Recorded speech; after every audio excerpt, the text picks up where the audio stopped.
hear us now. Hey, welcome to A Valid Answer with Scott and Marshall. Hey, how's it going? Glad you joined us here, 5 o'clock on Sunday evenings right here on kerncast.com.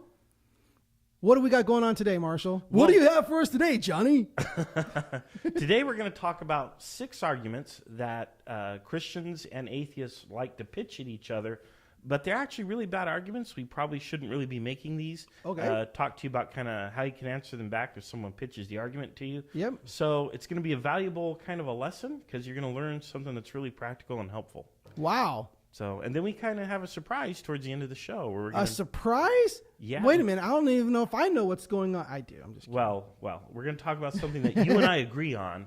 Which comes up a lot audience. more. Which comes up a lot more than most people would think, considering the differences between us. Right? Right. All right. Here we go. Tell me an argument that Christians use that you say is a really bad argument, and you want to help Christians. Like, this is literally he's trying to help Christians, and I'm trying to help atheists not use the wrong argument. Right. So he's trying to help us. Right, I am here on a mission of mercy for all the Christians out there, and also for all my atheist friends who are just tired of hearing these same arguments over and over. Exactly. So, I do want to help people out. And one of the arguments that we always get pitched is called Pascal's wager. Are you familiar with that one? I am familiar with Pascal's wager, not to be confused with Pasquale, which is a friend of mine. Well, do you want to pitch the argument to me? You're the Christian here. You want to pitch that Yes. to Well, me? here's the basic argument, right? Right. If God exists and I live my life as a Christian, what really have I lost? What if I bet my life and say I bet that God, I place a wager that God is real, and I live my life according to God's plan, according to the Bible, and in the end I die and I was wrong, what have I lost? Whereas if you, as an atheist, wager your life betting that God is not real, and in the end you're wrong, what have you lost compared to what have I lost? Why is that a bad argument? Right. Because if God exists and and you were wrong. It's going to be a hot future. Yeah. Another way to sum up the argument that I've often heard is, what if you're wrong? What if you're wrong? Exactly. Wrong? That's kind of the short version. What if you're wrong? Well, first of all, Pascal's wager comes from the 17th century French philosopher Blaise Pascal. And it makes a really bad assumption, which is that there's only one God. Now, as Christians, we all assume there's only one God, right? It makes sense in the wager. There's only one choice to make. You're going to wager either yes or no. Right, red or black. And if it comes up red or if it comes up black, there you go, right? Right. But the problem is, just like when you play roulette in Las Vegas, there's more than red and black. There's also green. And it's not just 2 numbers. It's not like you're betting between numbers 1 and 2. You're actually playing roulette with a table with tens of thousands of different possible spaces because there's more than one religion. And so as an atheist, how do I know where to place my wager? How do I know which one to bet on? Because if there's thousands of different possible religions and I put all the money down on number 1, well, I could be making God angry. I could be betting on the wrong God. It could be Allah, and you followed Jesus and the Christians, and that was wrong, and now I've actually made my case worse. So as a non-believer, I feel the optimal bet is not to play. Because it's sort of game theory. So it's kind of like war games. The only winning move is not to play the game. Exactly. Because there are so many ways that can go wrong, it's better to simply not play at all. There are other problems with But you can't win the lottery unless you play. Right, I understand that, but you have to figure every time you buy a lottery ticket, even though it's only like $2 a pop, you're throwing away $2, $2. If you play the lottery every week, or as a Christian, if you pray and engage with your faith every single day, then that time that you're spent in prayer, that adds up. Mm-hmm. You're throwing away your time. You're losing your time. If you restrict yourself from certain life experiences, could be Come on, drinking or what are you gonna dancing, say? or I don't think I have to be explicit here. But if you restrict yourself from certain life experiences, you're giving up a lot of pleasures that might be okay to indulge in if there is no God that says, no, you can't do that. Yeah. You know, you can't eat shellfish. You're going to miss out on lobster, which I kind of like lobster. With or without butter? With butter. Okay. With butter, definitely. You think I'm a heathen or what? Yes, actually, I do. There are other problems with Pascal's wager, which is, how do I fake it to God? Like I can fake that I believe to other Christians, but you can't fake out God, right? If God can see into my heart and he knows you're just faking it because you're hedging your bet and you don't want to go to hell. But the reality is you don't really believe, you're just doing the motions. Well, guess what, right? I've actually made God probably more angry than he would be if I embarked on a genuine exploration with the intent of trying to find the truth for myself. I think God will be more welcoming to me as an atheist who had moral and had moral integrity and who really searched and just didn't find the answer. Gotcha. You know, I want to be able to say, well, God, you made me an atheist, man. Come on, what do you expect? You gave me this. I was born this way. Right? You gave me this rational mind that made me very inquisitive, and I went out and I searched for the answers, and nothing satisfied me. I just didn't find the answers. So this is why you feel that Pascal's wager, I keep wanting to say Pascal's wager now that I've said that, but why Pascal's wager is a bad argument, because from the Christian perspective, we're seeing it as God or not God. Right. But really, us placing our bet on and saying, if I'm betting on God, what have I actually lost? We're not recognizing that if we're wrong, which we don't believe we're wrong, but if we are wrong and we placed our bet on the wrong thing, we've just made the same folly in our eyes that the atheist has made, because maybe we're wrong on this. So that's not a good argument per se for this is why God exists. Exactly. It's not. I still find as a Christian that I know it does not prove God exists. I know it cannot prove God exists, but it still makes me like, I've seen the evidence of God. I feel I've seen other evidence of God that this Pascal's wager is not my proof. But since I've seen these other things, enough things have said, hey, it's number 11 on the roulette table. I'm willing to place that there because I've seen other evidences, and I'm saying, because you're staying in room 11, your parking space is number 11. But what I'm saying is, you see 11 everywhere. Because I'm gonna do that, Yeah. and then I'm saying I have enough proof. I've seen this. This is what I see.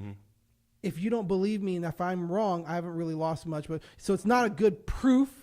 But I feel that it's a good bet, but it's not a good proof. Christians, don't use that as a proof, because you're not sounding as smart as you think you sound when you're saying that to a non-believer, because they're like, well, hey, it's not just one number. Yeah, and I'll say, as an atheist, I don't think that you are choosing to be a Christian that you're being cavalier about it. I don't think that your reasons for your faith are necessarily trivial. Okay. Just like my reasons for being an atheist are not trivial reasons. We'll talk about that later. But one of the arguments that atheists like to pitch at Christians, it's actually really bad, is that Christians are dumb. Christians are dumb because they believe in the 6-day creation. All Christians are fundamentalists. They have to take the Bible literally.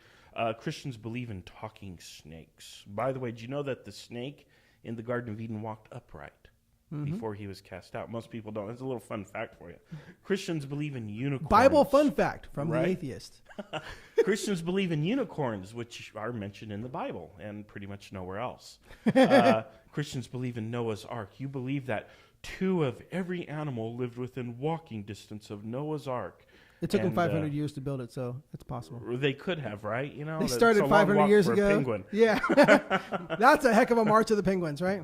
But where's that documentary? Right, but what do you think of that? Are Christians dumb? Are you guys dumb? I mean, what do you think of talking snakes? Come on. Well, here's the thing. Here's what's great about a valid answer, and here's what's great about what we're doing right now is that I can look at you and say, "Do you think I'm dumb?"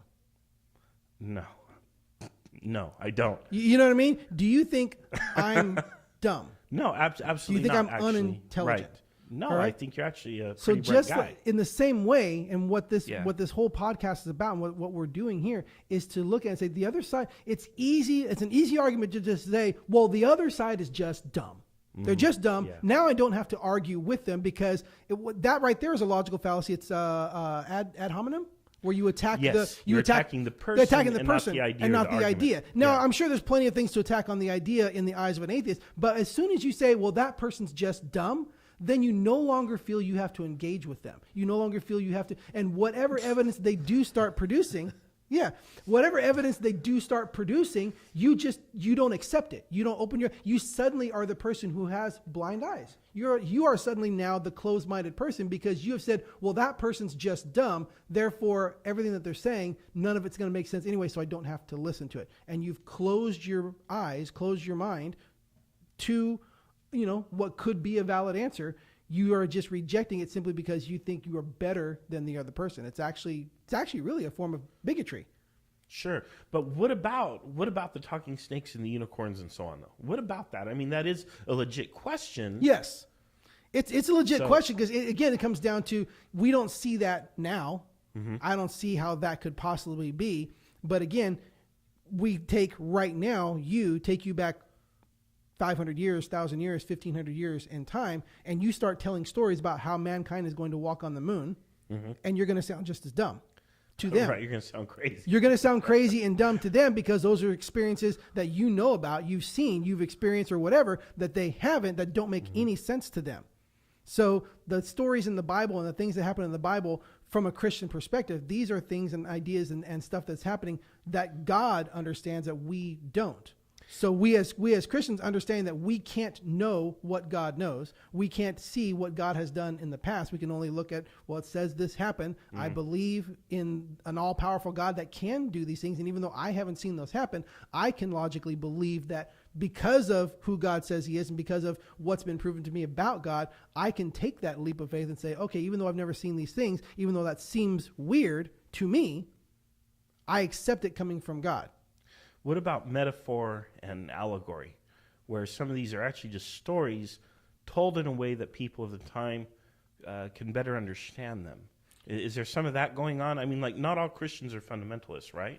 Well, it depends what you mean by fundamentalist. I mean, is the Bible infallible? I believe that God spoke those to the writers of the Bible. And there's really far less writers than people really assume that there are. Right. Because almost a good portion of the New Testament was written by one person, was written by Paul. And the first 5 books of the Bible are accredited to Moses. So that's pretty much the whole bit of history of creation to the nation of Israel, the Exodus, and Exodus is only the second book. So you go into Leviticus, Deuteronomy, Leviticus, Numbers, Deuteronomy, the law, and there's also stories in there. There's also stories of things that happened. So it's part law, it's part Jewish history. It's all in there. In that portion. And some Christians take that very literally. Yeah. Like where it says 6-day creation, they'll sit there and actually say it's 6 24-hour periods. But there are other Christians who I know will say, well, it's allegorical or it's metaphorical. It doesn't mean 6 literal days, but here's the great thing about Hebrew God. numerology. Here's the great thing about God. It's symbolic. The God of the Bible and the God that we believe being omnipotent can do anything. People ask the question, can God make a rock so big that he cannot move it? Can God make a rock so heavy that it's impossible for him to move it? And the answer that you're going to hate is, yes, he can. And then he'll move it because he's God. Yes, he can make it so big that he can't move it, and then he'll turn around and move it. So, yes, it could be literally 6 days. Can God actually create the earth in 6 days? Yes. I mean, this is just a short little story, but I don't want to throw it away on this, but the very first miracle that Jesus performed was turning water into wine. Well, what's wine?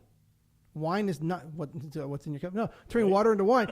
Well, what's wine? Wine is aged fruit. Wine is aged and fermented. So he instantly, if we want to take it at face value, that Jesus' miracle turned water and instantly turned it into wine, he created something that already had a history. So it's not impossible for God to, in 6 days, create an entire universe that has 6 billion years of history built in. Why would he do that? I don't know. He's God. He knows why he did it. I don't have to know why he did it, but it's possible for God to create in 6 days something that's 6 billion years But old. it's not dumb to have that belief then? You don't think that's kind of a silly belief? It's not contradictory. If I believe that God can do anything, then I believe, and there's evidence in the Bible that I believe that shows that that He has done these types of miracles, then no, I believe it can be rationally thought through, and I believe that there are things, if when you accept the idea that there is a God that is all powerful and can do these things, then those stories don't seem to make that less of sense. Okay. It can happen. You just haven't seen it. But again, getting back to that particular point, it's a bad argument just to call your opposition dumb. It's a bad argument just to say, well, that person's just dumb, because then you turn your mind off and you close your mind, and now you're the closed-minded one. Yeah. All right. You want to go with the next one? Bad Christian argument that atheists, okay, this one particularly gets under my skin. There was a certain recent movie where this was like the plot of the movie, of a Christian movie. And basically it's the argument that atheists actually do believe in God. They're just mad at God and don't want to have to believe in Him, and they want to turn other people away from Him. So atheists aren't actually people who don't believe in God. They're just people who are mad at God. Right. Why is that a bad argument? Well, first of all, it's kind of the reverse of Christians are dumb. It's sort of like, well, atheists are dumb, or atheists are in denial. I know that there is a scripture in the book of Romans that talks about how God is written on everybody's heart. And am I correct on the book? It's in the book. It's one of the letters to the Romans. What was that? One of Paul's letters to the Romans. Yeah. That God is written on everyone's heart. Yes. And I think there's actually probably more than one verse. I'd have to find it, but specifically, I could look that up. Okay. But being It's more, atheist, it might be getting confused with the old Hebrew that says to write God's word on your heart, and which is basically meaning memorize scripture. But Okay. there could be some confusion there. But go ahead.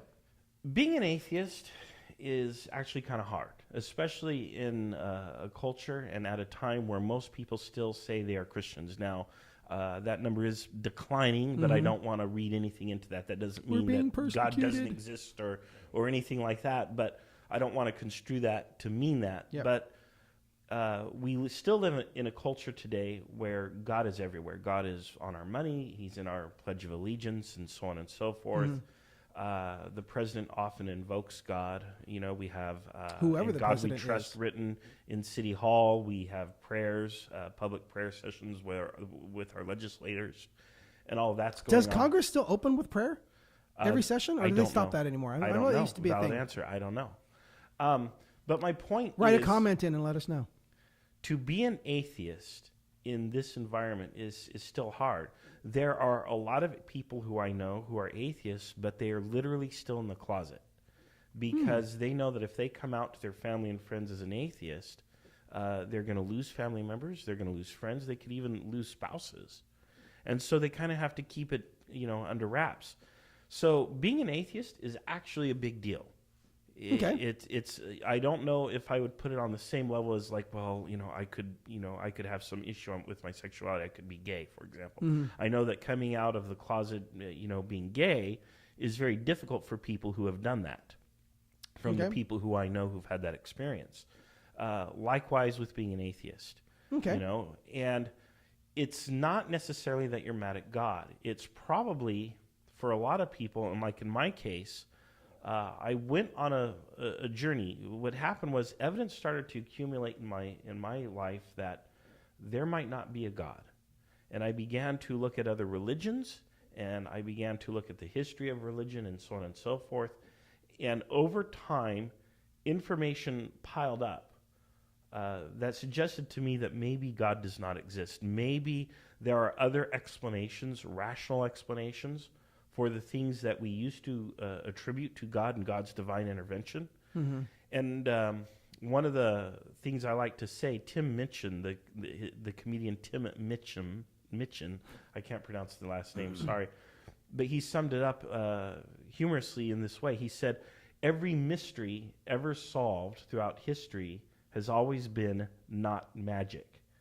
Meaning there is a rational scientific explanation for everything that we've observed in the world and throughout history. Even if we haven't found that explanation yet, it's just a matter of time, and we have to work on the problem and eventually we will find the answer. So your journey was more of a believer to agnostic, discovered atheism. I don't know if I went to agnostic. Well, really, I mean, just your idea of like, what if this isn't right? And you started searching. You said that you started Right. searching. That's kind Right. of the definition of agnostic, right? Where I don't know, but it could be this, it could be that. Sure. So it's kind of a search. But I'm curious because you have those scales. We talked about that scale of atheism and where you at. Right. The Could Dawkins there scale. be? Because I know this is true for you. You didn't start an atheist. Correct. Most of the atheists that I have talked with didn't start atheist either.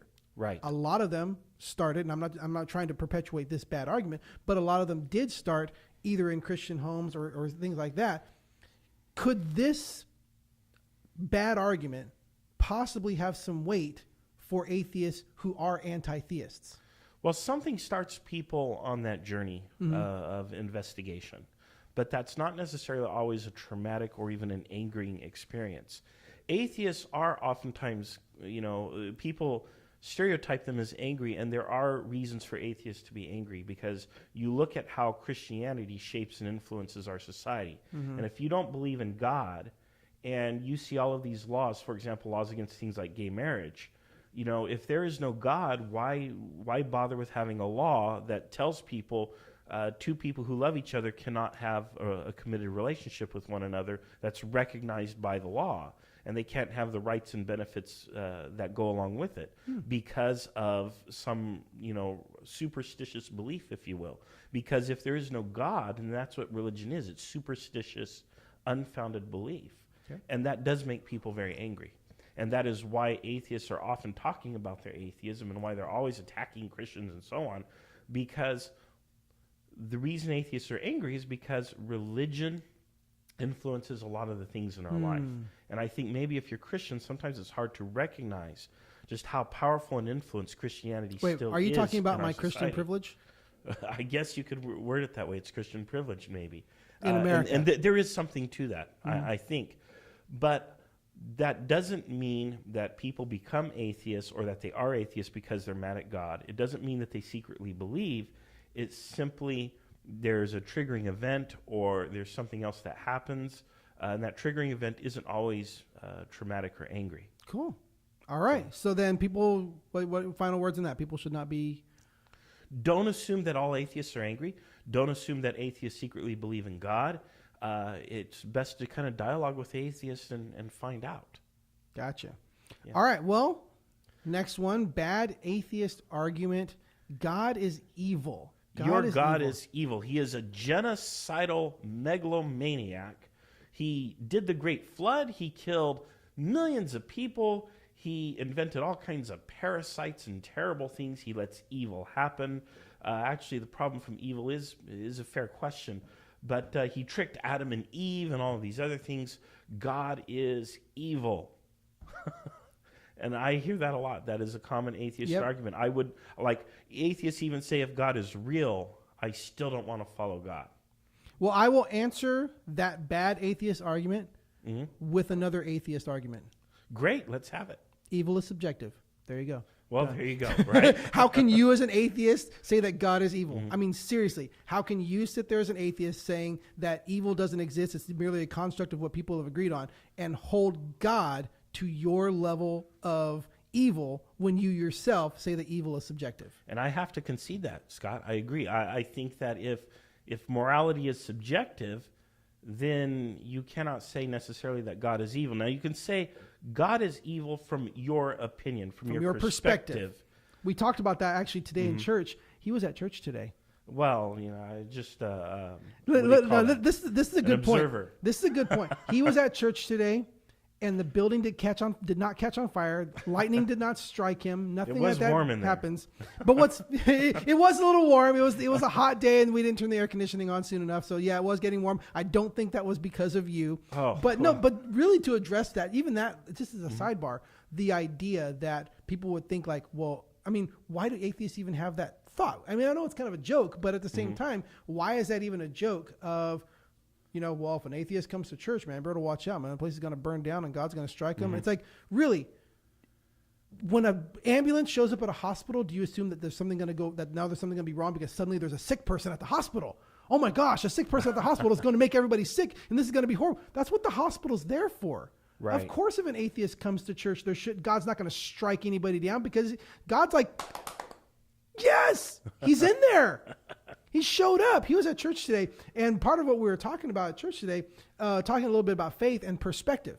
Mm-hmm. And I was talking about how we live our life in this one spot on the parade. We've been sat down, we sit on that chair, we can't go anywhere, and we see the parade going in front of us, and we see things happening in a certain order, and we don't always understand it. Why is that person here? Why is that band playing that song? What's going on? And we don't see that, but God is up in the Goodyear blimp, and he's looking down, he sees the whole parade. He sees the streets it's going. He could zoom in with his camera and zoom in any part, past or present, and he has a perspective outside of our perspective. So for us as humans to say God is evil, that we are the little ant on our little spot on the parade that only sees this one thing, saying that is not right.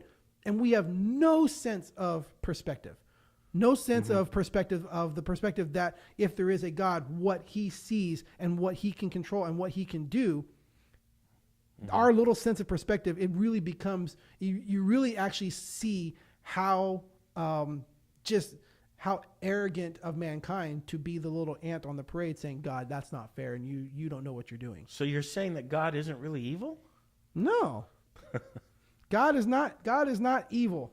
But you know what? Evil does exist. Well, if evil's subjective, I mean, it exists from your perspective, right? Right. Well, Now, I'm saying, if if you're asking me, do I believe in God? Does that mean I don't believe in evil? No, evil does exist. Evil is the absence of God. Just like darkness is the absence of light. There really is no tangible thing called darkness. It's simply the absence of the energy that light provides. So evil is the absence of God.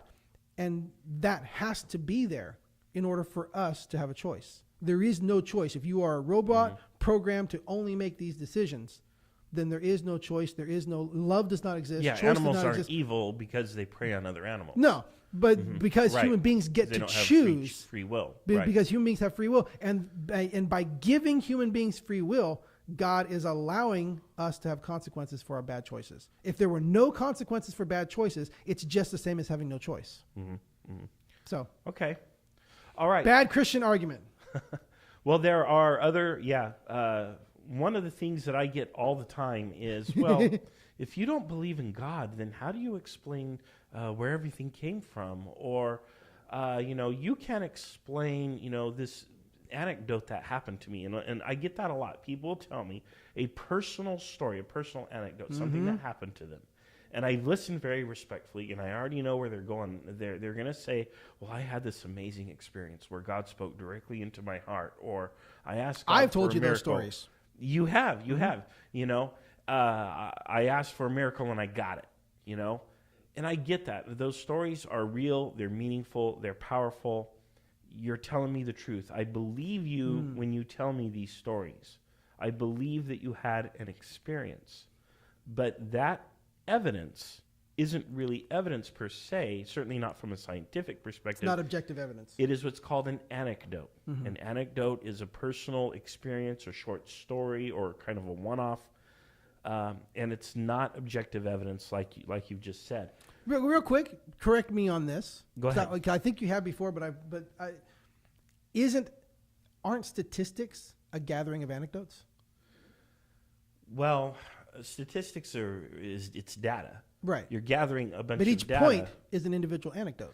Correct. Okay. If it's an individual point. So if there's enough of a trend of anecdotes that point to the same thing, does that not point to the idea that maybe there's some truthfulness to it?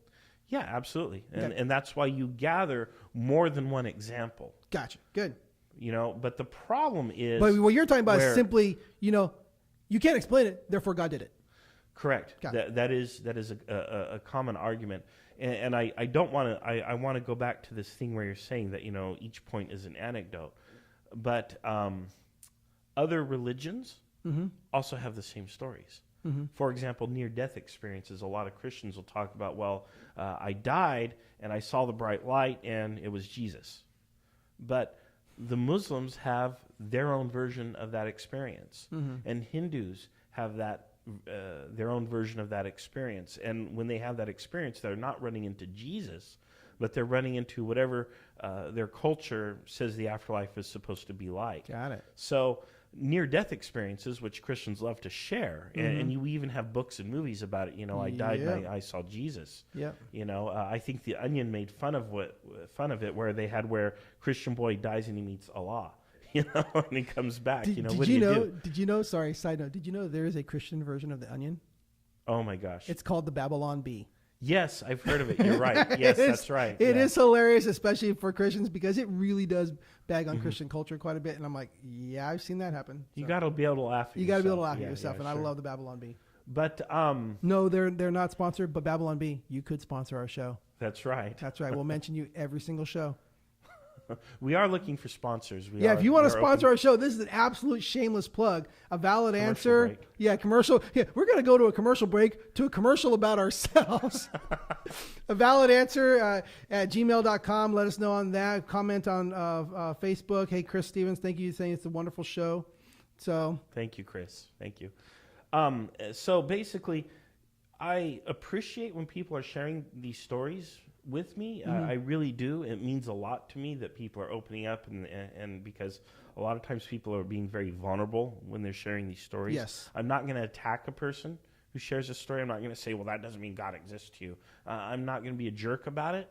But please understand, when I am not persuaded to convert to your particular religion. In that moment, on the basis of the story. Cool story, that doesn't mean I'm going to be persuaded by it. I really am on a search for the truth. Okay, that's good. And I want more than just one data point upon which to base my decision. Because when I stand in judgment before God, or when I die and nothing happens, I want to be able to justify the decision that I made before the end. But is that a good wager? Sorry, going back to that.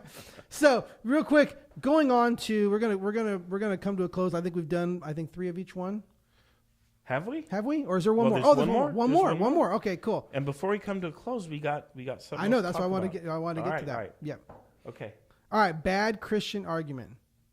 If you don't believe in God, where do you get your morals? Right. Where do I get my morals? We kind of discussed this a little bit last week, so we can kind of highlight that. You can check out our past episodes on currentcast.com. Yeah, I think morals come from society, and there are a lot of places where we get morals. We get morals from our family. We get morals from our friends. The morals are fluid, and they change, and we don't necessarily have to have some supernatural source for our morality. But then how can you tell what is absolutely right and what is absolutely wrong?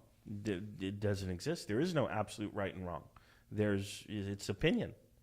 But, the tribe, the society will correct you. So if you do a crime, which is oftentimes if you violate morals, we usually legislate that, and that's a crime, you're going to be punished for committing that crime.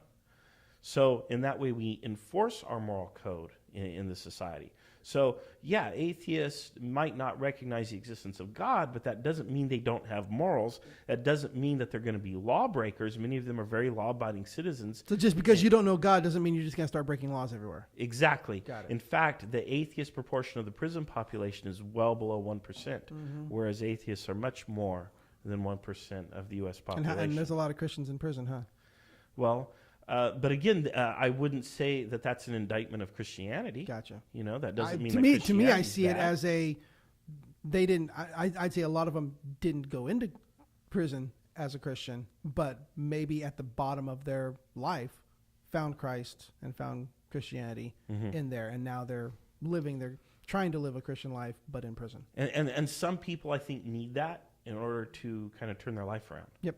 And I don't want to talk down on that, because Christianity has taken a lot of people who were kind of bad people, and it's given them some hope, and it's made them better people. And it doesn't mean that God is real or that Christianity is true, but it sure does make a positive difference, at least for those people. And okay, cool. So the surprise ending. We agree on stuff. What do we agree on, Marshall? Well, we agree that arguing with atheists and theists arguing with each other doesn't work. Now let's define that, because people would look at what we're doing and saying that we're arguing, but we're not really. We're dialoguing. Dialoguing Right, is we're a better dialoguing. is a better way to saying that. We're sharing perspectives, and even though we're sharing this perspective, we haven't necessarily persuaded each other. You're still Christian. I'm still atheist. Yep. But the whole idea of directly confronting a Christian or an atheist, like in your news feed, being a keyboard warrior again, isn't going to change any mind. So if you find yourself doing that right now, if you find yourself at a family gathering trying to aggressively convert a family member or a friend to your point of view, understand that's counterproductive. It isn't going to work. You're simply going to entrench their belief Their walls are going to that you come don't up. like. The walls are going to go up, and they're not going to be interested in what you have to say. There is a different way to convert a person, and it is not through direct confrontation. It's what we're doing right now. It's exactly what we're doing. Conversion It's what takes place. It's what we did on Friday when we went to lunch together. That's right. Yep. We went and we had lunch together. Conversion takes place in the heart. And believe you me, there is nobody more sad to acknowledge that than the atheist here. I was about to say, it should the all be up atheist is here. preaching about how change happens in the heart. Don't you love it? But that's true. I mean, I wish I could present to you, Scott, a roster of scientific data, facts, and logic, and so on. And you think, you know what, Marshall, you're right. God does not exist. Let's go down to the bar and have a great time. But that's just not how it is. And I bet likewise you wish you could present to me a list of facts and logic and evidence to say God exists now. Let's go get you baptized. Yep. I've got the hose right out there. Let's go. We do it with a cup. We just sorry. Full immersion, man. Full immersion. We drop you anyway. Sorry. Right, but that's not what works. What works is saying, you know what? Come to Thanksgiving dinner. Yes. Be part of this family. We acknowledge. Come over and play Railroad Tycoon. Right. A fun board game that we've played together. We acknowledge that I try to invite you over for board game, but I don't have any real. You are on a level of board game geekiness that I'm like, you want to come over and play Monopoly? You're like, oh, No, come on, that's for 6-year-olds, Scott. But invite that family member, invite the black sheep over. Don't talk about the things that set you off. Avoid the triggers. Don't try to ambush them. You're not inviting them over. This isn't Amway. You're not trying to ambush them and be like, I'm going to have these questions. Oh, we lost our sponsor. It was Amway. Oh, darn. Because here's what happens. This happens most of the time. I'm going to invite you over, and I'm going to hit you with these great arguments like Pascal's wager, and I'm going to hit you. And that's Don't do that. Don't do that. Don't do that. Instead, just come over. Just love each other. Yes. Enjoy the meal, or talk about the bad cooking. Go ahead and talk about the weather in this case. Yep. Talk about anything else but the things that divide you, and be a loving family member. And maybe at some point they'll open up to the other ideas that you want to share. And they may or may not change or convert, but you're just going to have to accept that people believe what they believe for a reason, and you should not attack them for those beliefs. No. And if you want to persuade them, the way to do it is to do what we're doing here. Yep. Share perspective, and maybe it changes, maybe it doesn't, but that's just the way the world is. Well, we both deeply believe that what we are doing right now really is the answer for humanity, for mankind, for civilization, that when you get out from behind that keyboard, you get out from behind that attack mode where the other person is just dumb and you are better than them and there's just something evil about them, and you come face to face, have a dialogue, be kind to each other, listen when they're talking, not just thinking about what you're going to say next, but exactly right. This is what's going to change society. This is what's going to stop violence. These are the things that are going to actually have an effect, not standing there and trying to beat something into somebody else's head, trying to get your thoughts into their head. Love each other, each other, be kind to each other, be excellent to one another, and that's my favorite. Hold on, no. But you forgot the second part. Be excellent to each other and Party on, dude. Party on, folks. Well, hey, this has been A Valid Answer with Scott and Marshall. We really appreciate you being here. avalidanswer@gmail.com. You can comment on there. We're going to be every 5 o'clock on Sunday nights so far, unless we increase. There might be a few, you might see some broadcasts just kind of pop up in the middle of the week, maybe a little thing here and there, a little promo here and there. It depends on you folks. That's right. So join us, comment. If there's demand, we'll rise to the occasion. You know, if you want to sponsor a show, you know where to go. No, you go to kerncast.com and you can there's places there. There's a little store there that if you want to sponsor the show, that would be great. Keep this going. Again, if you agree with what we're doing, that we're trying to bring civility back to discussion into this world, and to elevate discussion and here to in elevate our community. discussion in our So community. we're talking Absolutely. about things above and beyond just the weather. Yeah. If you have any problems with any of that process, feel free to shoot us an email, Yep. avalidanswer@gmail.com. We do check that email and we do reply. We also reply on Facebook. We're very good about that. That's right. And we love hearing from you. So thank you very much. So It until makes our next day. Sunday, until next Sunday, we'll see you 5 o'clock on Sundays, kerncast.com. Thank you for joining A Valid Answer. Thank you. Signing off.